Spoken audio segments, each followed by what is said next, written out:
Welcome to Above the Garage.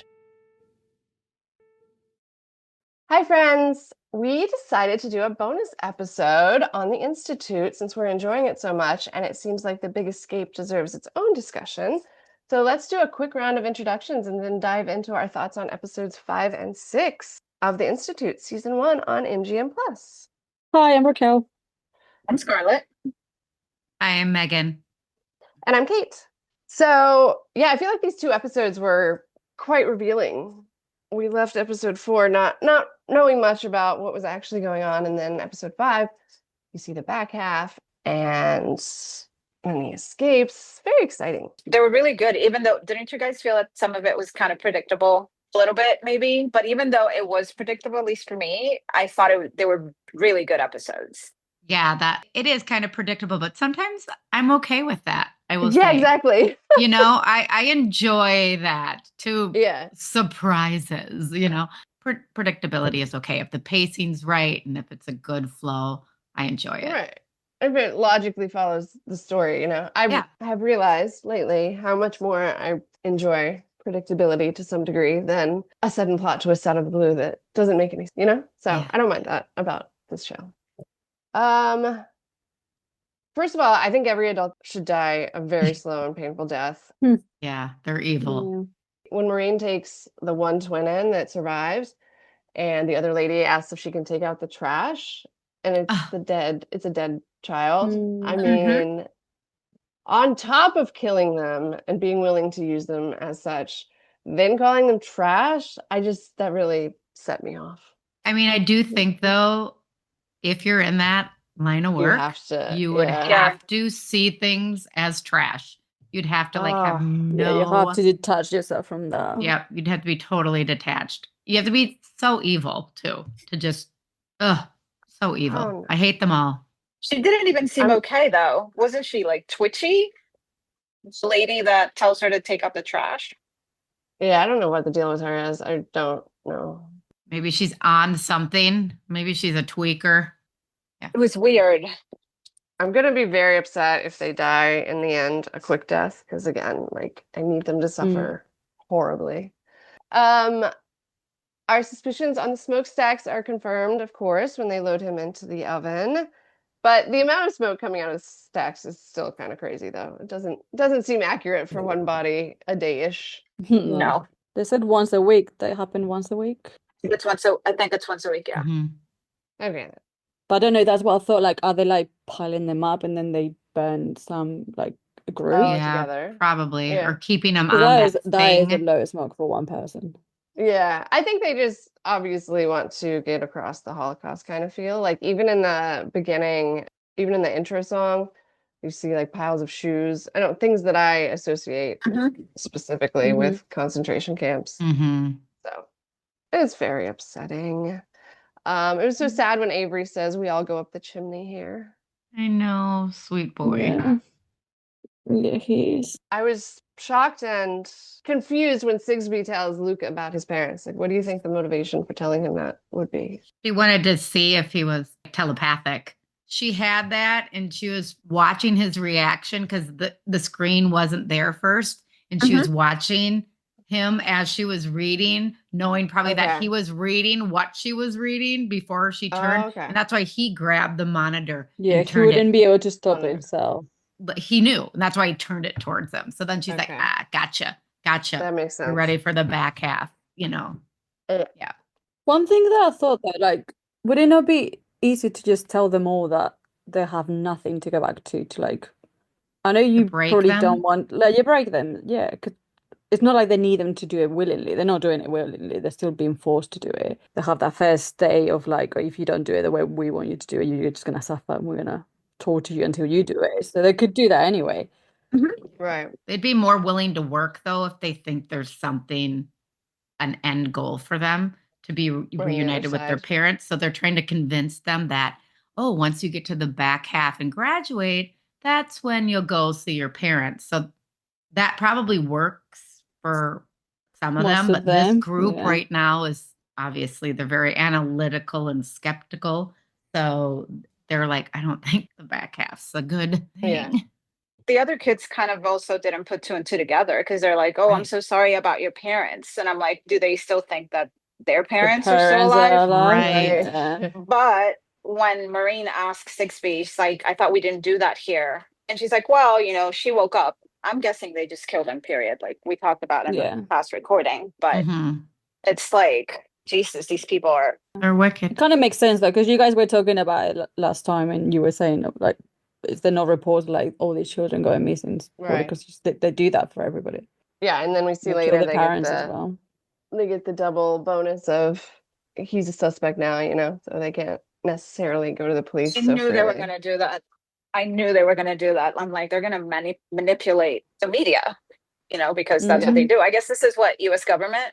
I don't think they have clarified that, but yeah, it seems like it was the. Okay. Obviously, it's like an insurance in case a kid gets out. They're like, well, look, it's a psychopath that killed its parents. Mhm. So even though they say nobody has really escaped in 70 years. So it's not something that really happened. Did they say it's been going on for 70 years? I missed Yeah, that. 70 years. Crazy. That's crazy. Oh, I really like Nicky, and I'm glad that he made his goodbye front half party more festive than the others have been. I love that he fought back anyway, and he broke the lock to help him escape. So they can get in. It's so funny to me that they're named Nick and Luke, but I didn't notice that for weeks. And it still doesn't I really know. feel like that, but it is a pretty wild coincidence. It really is. Can't escape. Is the girl with both as well, or does she have? Was she in a relationship with Nick as well? That was very confusing to Kalisha? me. Yeah, Kalisha. She's implied that. She said, Yeah. I'm not sure. Like, obviously she likes him more than he likes her, but first of all, they've known each other for like 2 weeks. right? Mhm. 2 weeks. And you never see them even hanging out, or I don't know. That part was confusing to me, and I feel probably unnecessary. Mhm. But then when he goes to the back and they're like sitting together, his hand is on her leg. Don't know if you guys Mhm. noticed that. Yeah. I think he's very sweet with like the other kids, even though they make him out to be like the tough guy. Yeah. Genuinely like kind and pep talks when people are going to the other half and such. Even Iris, I think he was the one that went to talk to her, even though it's terrible and there's nothing to say, trying is a big deal. Speaking of Iris, we finally find out what goes on in the back half, what the whole thing is all about. They're running missions across the world with these kids. Iris kills a foreign operative in her sparkler party, which is apparently the final act for whatever kid is in charge, and it drains them to the point of being in a coma. Yeah. And then that's not even enough. They manage to squeeze a little bit more out of them before they die by like hooking them up to that room. It's all awful. We knew it was going to be awful, but the way that the adults are rejoicing and talking about victory sex while Iris is seizing on the floor. Oh, God. What do we think they do? Like, did she just hijack the mind of the doctor? Yeah. They had the medicine already in there, the poison, Yeah. So like, why does this doctor I was confused with that whole thing. Obviously I don't need that many details. I think they had to infiltrate his mind. Yeah, they had to, because they said, "Oh, he knows what I'll do if you betray me. Like he wouldn't do it if he's not being infiltrated." Yeah. Okay, I missed that. They're using the kids to like as a conductor to get into people's minds, to basically then take over their minds and make them do whatever the Institute wants them to do. Yeah. Well, and then once they do it, it like fries their brain. Yeah. Or the conductor. That seems promising, at least for the kids of this show to be able to hopefully get together and I presume turn it on them. Yep. Yeah. I'm still super disappointed though that Avery did not control the dog to dig under the fence, because he's able to do that because he made Luke get some sort of candy he didn't want out of the machine, right? Yeah. Do you guys remember that scene? Yeah.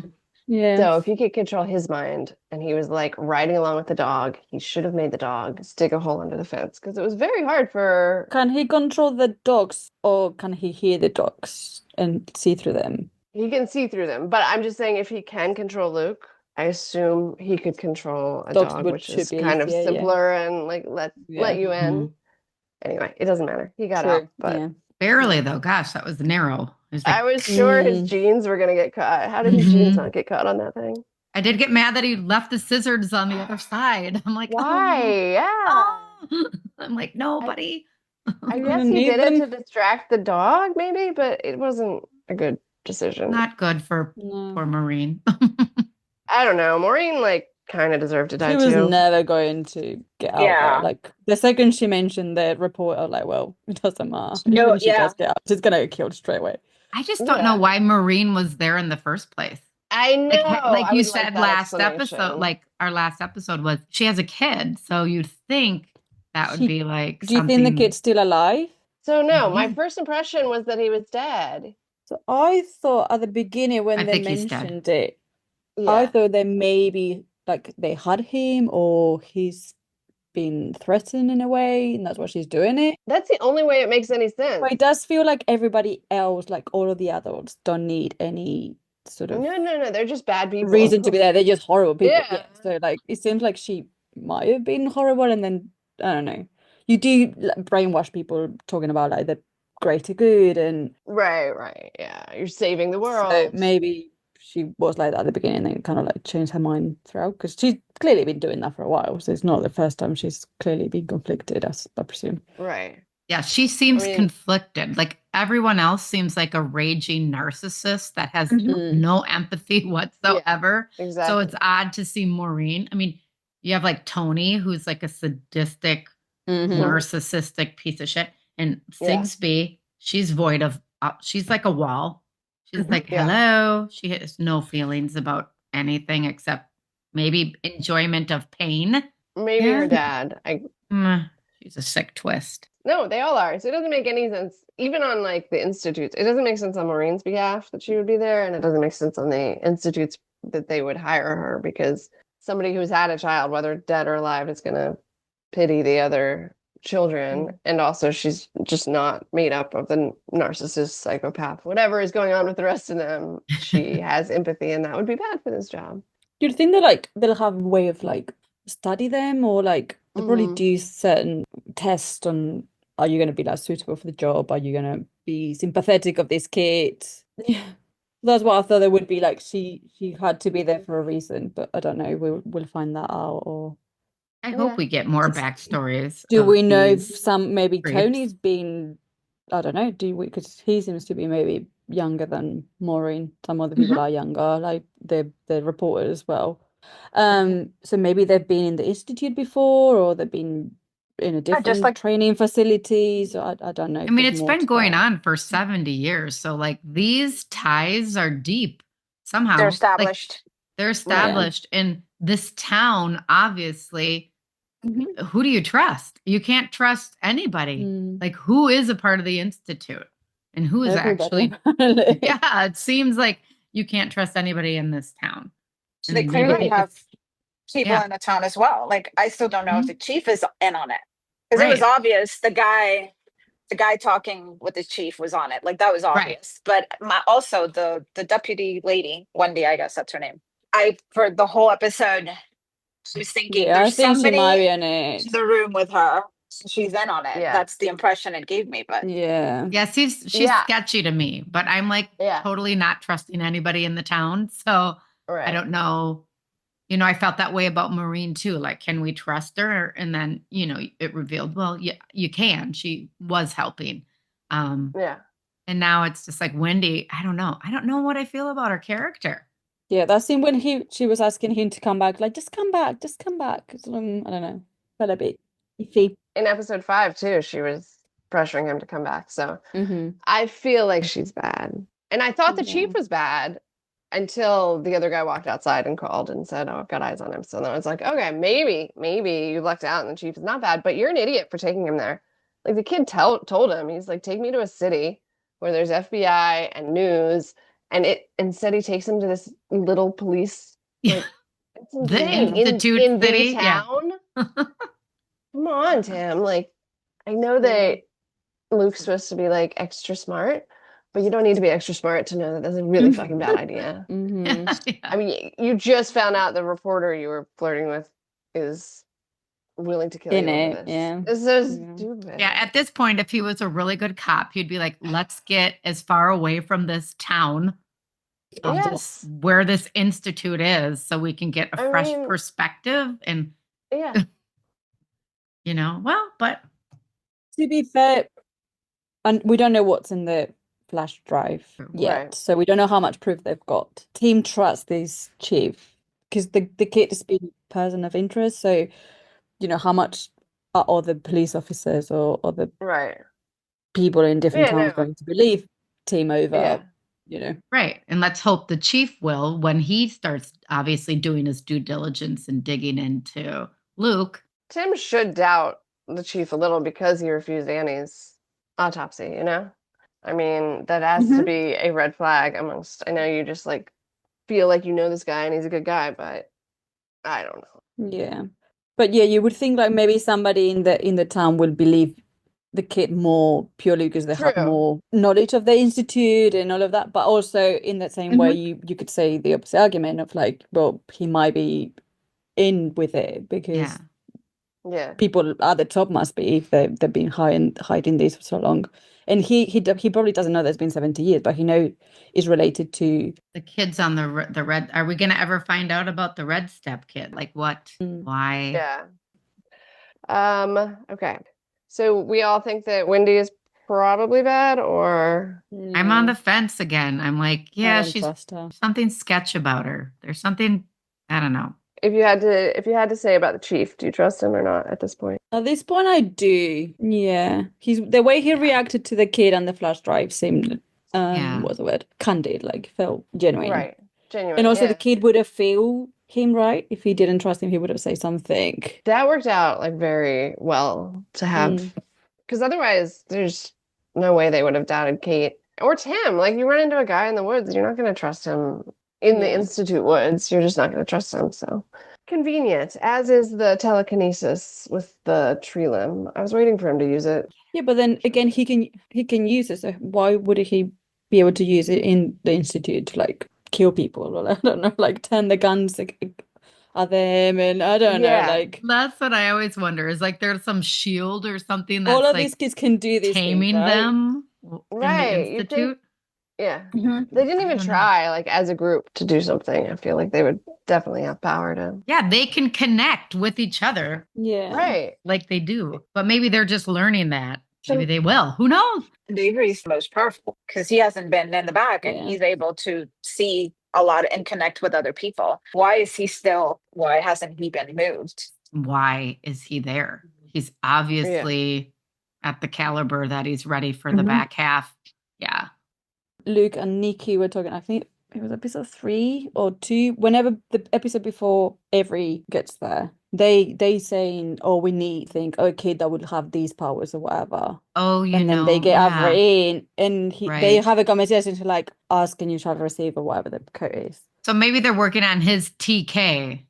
Yeah. Right. So it seems like they're listening, and they that's why they brought him in.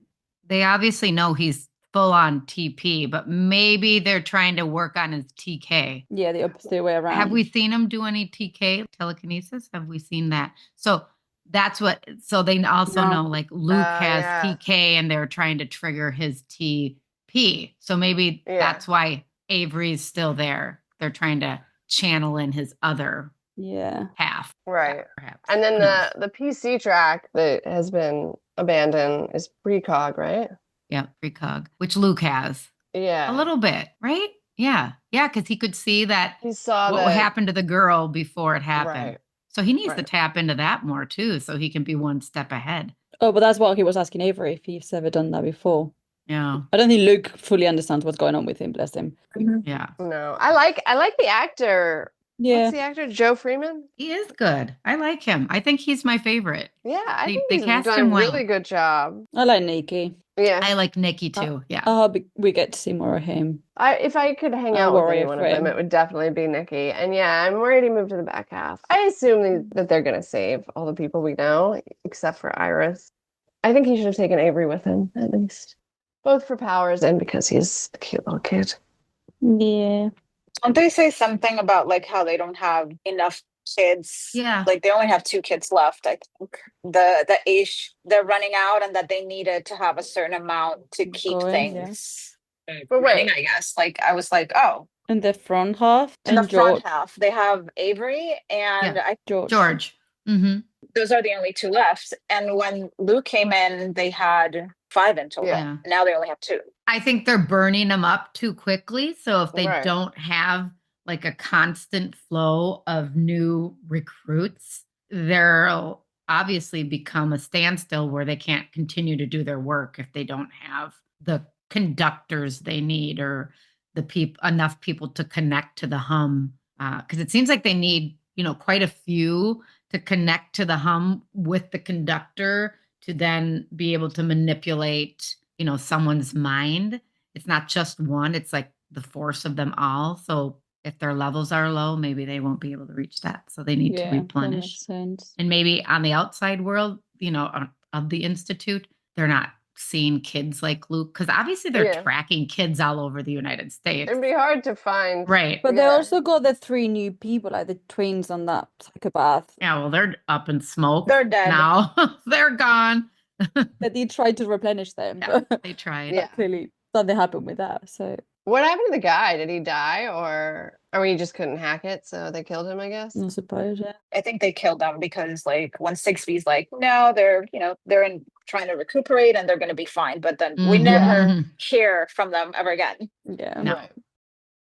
They're gone. Yeah. Well, we just saw the girl who is now hooked up. It'd be the other twin, right? Yeah.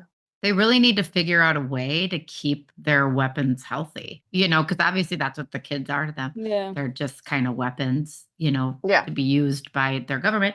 And you would think you would want to really find a way to make sure you're not going through them so quickly. Kind of weird that after all these years they haven't, but whatever, it's a show. Yeah. It's also because it's really quick. Like they only what is it, like 2 weeks at the front and 2 weeks at the back? Right. Like that's a month and they're literally just having to Yeah. But that doesn't really make sense because there's 28 people apparently at the back. Yeah. So maybe some of them take longer to burn. Depends on their Right. Yeah. powers. Some of them might be stronger than others. Must be. Depends upon when they become the conductor. Like Iris was a conductor. Conductors don't live. Do you think they've never done that before? Like she hadn't done it before? No, she's been part of the hum. Like they've been part of the movie night, but it was her turn to be the conductor, the one in charge that night. Yeah, that makes sense as well then. They call it a sparkler party, right? Yep. Which is bizarre. Which is stupid though, because the only thing that they do with the sparkles is just Yeah. in the faces. What was that about? What was the purpose in that? I don't know. They burn up conductors. Yeah, okay, I get that. I thought it was you just did that a few times. It gives me a bit of Never Let Me Go vibe. I don't know if you guys have read the book or watched the movie, but do you know what it's about? It sounds really familiar, and I've seen it in my phone book library, but Basically it's very similar. You've got kids that grow up in these it's like a boarding school, and they don't know why they're there, why they've just been taken from the house, whatever. It's like the same story. I won't tell you what happens, but they're being used, and then they get to some of them can get used many times, and some of them die very quickly after they've been used once. Is it paranormal or is it just? No, it's more, it's worse. Uh, It's very good, very sad. So yeah, I thought it was they did get to be conductors more than once, but it depends on how bad this peering. yeah. Oh, okay, maybe. And then they maybe burn out. But I what you're saying makes sense as well if they're all being just connected to the hum. Because when they speak to Shah or Kalisha, they don't seem to know. She doesn't seem to know what's going on yet. Yeah. But yeah, then if there's 28 of them, that wouldn't make sense if they're only there for 2 weeks. Not unless they had a crazy month of missions. Some of them stay longer. Yeah. Hope we figure out, I would like to see more. I'm obviously into world building. And I would like to see what goes on, how, more of how they recruit these kids, where everything stems. And is there more institutes across the world? Yeah, that's what I was thinking. Yeah. Is there other parts of the building that we've not got to see yet? Is there 2 front? Is there another wing where? Absolutely. Yeah, I don't. Yeah. Well, that would make sense with our number problem. Or how deep it goes. And what is their goal, really? What is their end goal? They say every keyhole brings us closer to the end. And it's which is what? What is your end? And it's been going on for 70 years. So yeah. Is it just manipulating the governments and being able to kill whomever you feel is a threat to whatever you're doing, like, or is Yeah. it some bigger end game here? Like, Yeah, it doesn't seem worth it to find these Right. random Russian spies or whomever, I don't know where he's from, foreign Right. spies and knock them off one at a time. But like all of this energy is going into this and this horrible crime and right. shit. I need to know what they're trying to save this whole world from. Yeah. Yeah. Or is it just their own espionage? Like the government being like, well, And do they believe it? yeah. Yeah. Well, they sure seem to. Well, I think they're also just really bad people, so Would that be enough though? Yeah, maybe. yeah. I think it's a good story to tell, but I don't think they need that. I think they enjoy the fucked upness of everything. Yeah, they're sick. Yeah. Mm-hmm. And there's so few adults there, though. They really could overthrow them easily. I need to talk to them. Right? There's like, what? I don't know, like 6 adults there? No, I'm sure there's a good 10. Yeah. But Well, Luke was able to fuck up Sigby, Mhm. when he was yeah, able to like do some damage, even though he's a kid. Yeah. You right. think they all would be more capable? They have powers where the adults don't. Yeah, I think that she should have been much more scared about that situation than she was. Even if she was getting to the, she's going to see if he's TP. She didn't have anybody in the room with her. He has powers. You're about to tell him that you killed his fucking parents and you have not taken precautions for your own safety. Right. Like wear a helmet. He could launch like a photo frame right at your head and take you out. Yeah. Like who knows, whatever's in your room. As he should. Yeah. Stab you with a shard of glass. How did they get the scissors? Oh, the scissor sheet Maureen gave him to it. She was like, this is all I can. Oh, right, okay. I guess he asked her for a weapon of some sort. She had to sign them out. Yeah, and that's how they found out. Right, okay. I was gonna say, because but they still have access to like the chairs and like they can do some damage with that. Yeah. Like they've got loads of stuff in the room, glasses, lamps. No, she could and should have been killed on the spot. So disappointed in these kids. Mhm. Come on, kids. Think harder. Could do better than that. Join forces. Yeah, Maureen killing herself is another reason that I think her son is definitely dead, because I do Yeah. think that is the one thing that would have held her back from that. Right. It's too bad that the reporter was bad, or she had a good plan. It was brave of her to call and then kill herself. I'll give her props for that, but I don't know if it makes up for however many years she's worked in this horrible place. Just goes to show you can't, like, there's nobody that can, they're all over. The people are all over and everywhere from the Institute. Yeah. You don't know who to trust. That's what's messing me up with this show. I'm like, I don't trust anyone. Yeah. I Like, know. I don't trust any anyone adult, either. I'm like, I don't trust you. Except for Tim, Yeah. because we know we're supposed to. He didn't come from there. So Yeah. Right. that's the one we know who, is different. So I'm like, okay, I trust him. But everybody else, I'm watching you. Yeah, that's it. When Kate was talking to Maureen, she tells her that she's a good person. She actually looked kind of genuine about it. Like maybe she was getting to a point of having guilt about the whole thing, and she was not happy about what she was going to have to do next, but it's probably not true. She's probably just a monster like the rest of them. Mhm. Did you guys notice that look or no?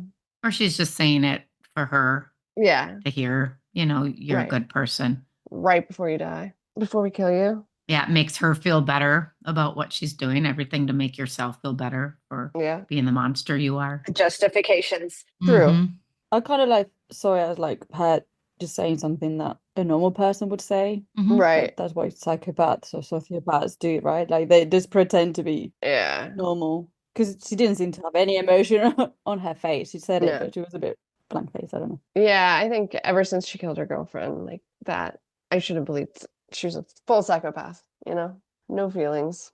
What do you think is on the drive? What would you even put on if you had to get one video from this place Probably them experimenting on the kids and putting them in the in the box? the box, the torture, because it hurts. They go through terrible pain. Yeah, they're in But so they much. say that there wasn't any cameras on the box or somewhere. Right. I don't know Yeah. how they got that. I don't know. Well, Maureen, though, she was able to go into that room and watch everything. So maybe Was she? yeah, that's how she knew like she was done for, because she saw, oh shit, they have the scissors. She's Oh, the watching. security camera. She was in the Yeah, security room. So things are being recorded. Yeah. In the box? Yeah, I don't know. I don't know. Maybe something is being recorded in the box so they can watch what happens. Mm. You'd think they It would would make need to sense keep if an you- eye, like the big wig, whoever the big boss is, would need to watch what's going Yeah. on to make sure there's no funny business, like that everything's being implemented to plan. Yeah, I don't know. I look forward to seeing what was on the video. Yeah, I would love to see that too. And I'm sure we will. Maybe it's one of the movies that they watch. in quotation marks. When they're connected. Yeah. Who knows?